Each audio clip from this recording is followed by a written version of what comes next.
हमारे इस मंच पर आने वाली कहानियाँ हमारे लेखकों द्वारा लिखी जाती है। कृपा करके कहानी को कॉपी ना करें। एक लड़की स्टेशन पर बैठी हुई थी और ट्रेन का इंतजार कर रही थी। उसकी आंखों में एक बेचैनी थी और एक बेसब्री भी नजर आ रही थी, जो शायद ट्रेन के लिए थी जिसमें बैठकर वह जल्दी से कहीं पहुंच जाना चाहती थी। शायद कहीं कुछ छूट रहा था। एक लड़का बराबर की बेंच पर बैठा हुआ उसे कब से देख रहा था। उसे भी अपनी ट्रेन का इंतजार था, लेकिन उसकी नज़र उसे लड़की पर ठहर गई थी क्योंकि उसके हाथों में मेहंदी सजी हुई थी। लड़के की नज़र उसके पैरों की तरफ गई तो देखा कि मेहंदी पैरों में भी लगी हुई है। वह लड़का उसे देखकर सोच में पड़ गया, या तो इस लड़की की शादी हो चुकी है या फिर होने वाली है। अगर हो गई है तो सिंदूर कहाँ है, और यह इतनी बेचैन क्यों है। लड़की की नज़रों की बेचैनी उस लड़के को भी बेचैन कर रही थी। लड़की दुपट्टे से बार बार पसीना पोंछ रही थी। उसकी बेंच धूप में थी और वह चाहती तो छाया में भी खड़ी हो सकती थी। ये देखकर वह लड़का उसके करीब गया और बोला, आप उसे बेंच पर बैठ जाए, वहाँ धूप नहीं है। मैं देख रहा हूँ कि आप यहाँ धूप में परेशान हो रही है। लड़की ने उसको दूर कर देखा और कहा, तुमसे मतलब, अकेली देखकर यहाँ परेशान करने आ गए हो। लड़का परेशान हो गया कि आखिर इसके मन में क्या चल रहा है, कहीं इसको मदद की जरूरत तो नहीं है। यही सोचकर उसने दोबारा कहा, मैडम आप तो खामखा ही मुझ पर गर्म हो रही है। मैं सिर्फ आपकी हेल्प करना चाहता था, लेकिन शायद आपको हेल्प नहीं चाहिए। ये कहकर लड़का दूर जाकर बैठ गया और अपनी ट्रेन का इंतजार करने लगा। उसने देखा कि एक पैसेंजर ट्रेन के आते ही वह जल्दी से उठ खड़ी हुई और ट्रेन की तरफ भागी, मगर ट्रेन में खचाखच भीड़ थी। कितने लोग उतर रहे थे, उससे कहीं ज्यादा ट्रेन में चढ़ रहे थे। वह भी भीड़ के बीच चढ़ने की कोशिश करती रही मगर नहीं चढ़ पाए और ट्रेन चली गई। लड़का उसकी कोशिश देखकर हैरान हो गया और सोचने लगा कि यह तो अच्छे घर की लग रही है, तो फिर इस तरह भीड़ से भारी पैसेंजर ट्रेन में क्यों जाना चाहती है। कहीं इस पर कोई परेशानी तो नहीं आ गई, मुझे पूछने की कोशिश करनी चाहिए। लड़का फिर से उसके पास गया और बोला, मैडम आपकी ट्रेन छूट गई, आखिर आप कहाँ जाना चाहती हैं, मुझे बताइए, क्या पता मैं आपकी मदद कर सकूं। लड़की जो कि अब तक बहुत मायूस हो चुकी थी, उसने कहा, मुझे रामगढ़ जाना है और मेरा जाना बहुत जरूरी है। अगर मैं समय पर नहीं पहुंची तो मेरी जिंदगी बदल जाएगी। ये कहते कहते लड़की की आंखें भर आई थी।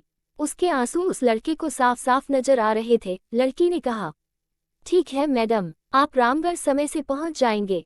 मुझे रामगढ़ से आगे बल्लभगढ़ जाना है।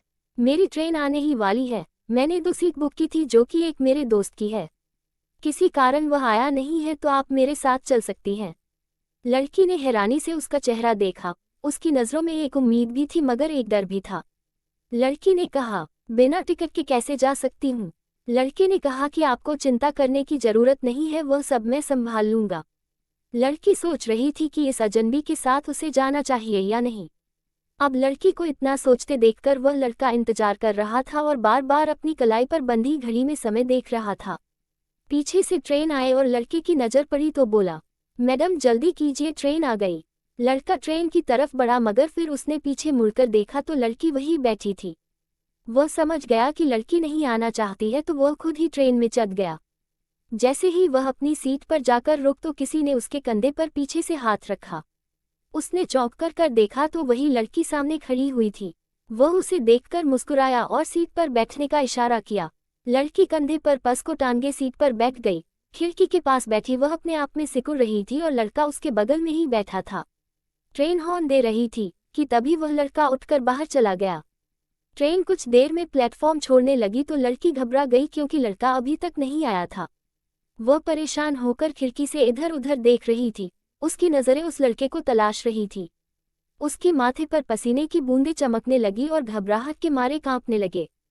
तभी आवाज आई, लीजिए आपकी कॉफी। लड़का कॉफी लेकर सामने खड़ा था, जिसे देखते ही उसने एक लंबी सांस लेकर आंखें बंद कर ली। लड़के ने हंसकर कहा, क्या हुआ मैडम, आप डर गई थी क्या। मैं तो बस कॉफी लेने गया था और कुछ खाने के लिए भी। लड़की ने उसके हाथ से कॉफी ली तो लड़के ने उसको एक चिप्स का पैकेट देते हुए कहा, ये भी खा लीजिए, आपको अच्छा लगेगा। लड़की उसको ध्यान से देख रही थी कि यह लड़का कितना नर्म दिल है। मैं तो इसकी कोई नहीं लगती, फिर भी यह मेरे बारे में इतना सोच रहा है। लड़के की नज़र बार बार उसके हाथों की मेहंदी की तरफ जा रही थी, जिसको देखकर मन में सवाल उठ रहे थे मगर पूछने की हिम्मत नहीं हो रही थी। जब कॉफी खत्म होने को आई तो लड़के ने लड़की से कहा, मेरा नाम विशाल है और मैं ट्रेनिंग के लिए जा रहा हूँ। मेरा आर्मी में सिलेक्शन हो गया है। लड़की ने हल्की सी मुस्कुराहट के साथ उसकी तरफ देखा और बोला, शायद इसीलिए आपके अंदर मदद करने की भावना है। ये सुनकर विशाल मुस्कुरा दिया और बोला, कुछ आप भी अपने बारे में बताओ। आप कहाँ जा रही हो? जहाँ तक मुझे लग रहा है शायद आपकी शादी होने वाली है। लड़की घबरा गई और नीचे देखने लगी। उसके हाथ कुछ कांपने लगे, जिनकी पकड़ से कॉफी का कप छूटने ही वाला था कि विशाल ने उसको पकड़ लिया और कहा, आप अगर परेशान हैं तो बता सकती हैं, मैं आपकी मदद करूंगा। लड़की ने कहा, मेरा नाम वैशाली है और आपने सही समझा कि मेरी शादी होने वाली है। लेकिन इतना कहकर लड़की रुक गई और विशाल की नज़र उसके चेहरे पर अटक गई। विशाल ने पूछा, लेकिन क्या वैशाली, तुम रुक क्यों गई? शादी में कोई प्रॉब्लम है क्या? वैशाली ने कहा, हाँ प्रॉब्लम ही है। जिससे मेरी शादी हो रही थी मैं उसको पहले से जानती थी और यह शादी हमारा प्रेम विवाह है, लेकिन उसके माता पिता ने दहेज की मांग कर दी और अचानक फ़ोन करके कह दिया कि वह शादी नहीं कर सकते। मैं राहुल को भी फ़ोन लगा रही हूँ मगर वह फ़ोन नहीं उठा रहा है।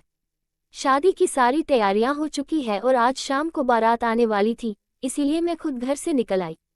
क्या पता वह मान जाए और शाम को बारात लेकर आ जाए। ये सुनकर उस लड़के विशाल की आंखें फटी रह गई।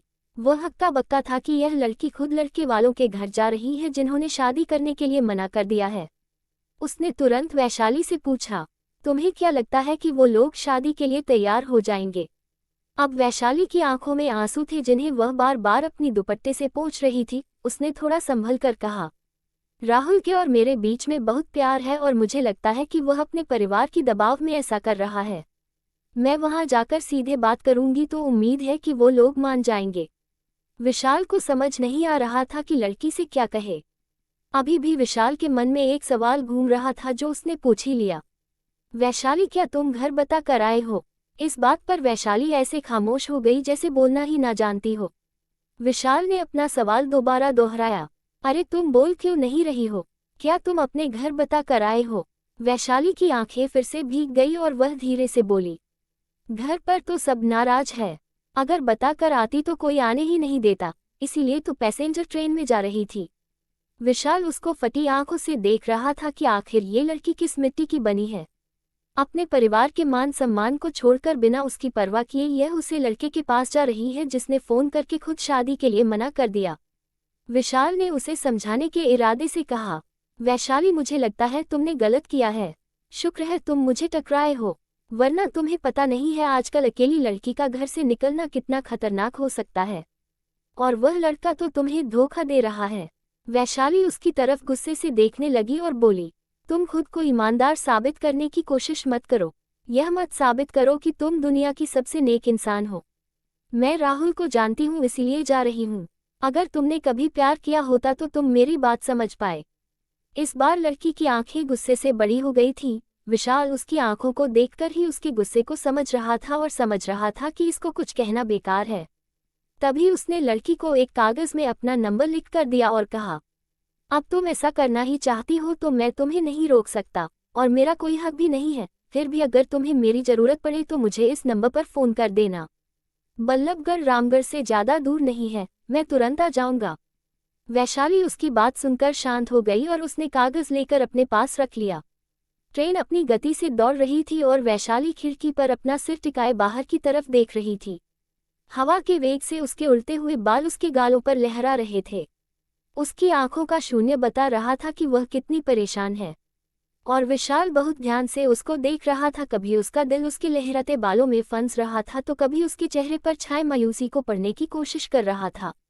तभी उसने देखा कि प्लेटफॉर्म आ रहा है, यानी कि रामगढ़ स्टेशन आ रहा था। स्टेशन पर गाड़ी की गति मध्यम होने लगी और विशाल मन में काफ़ी सारे सवालों के साथ उसको देखने लगा। लड़की जाने के लिए खड़ी हुई तो उसने कहा, अगर मेरी ज़रूरत हो तो क्या मैं आपके साथ चलूं?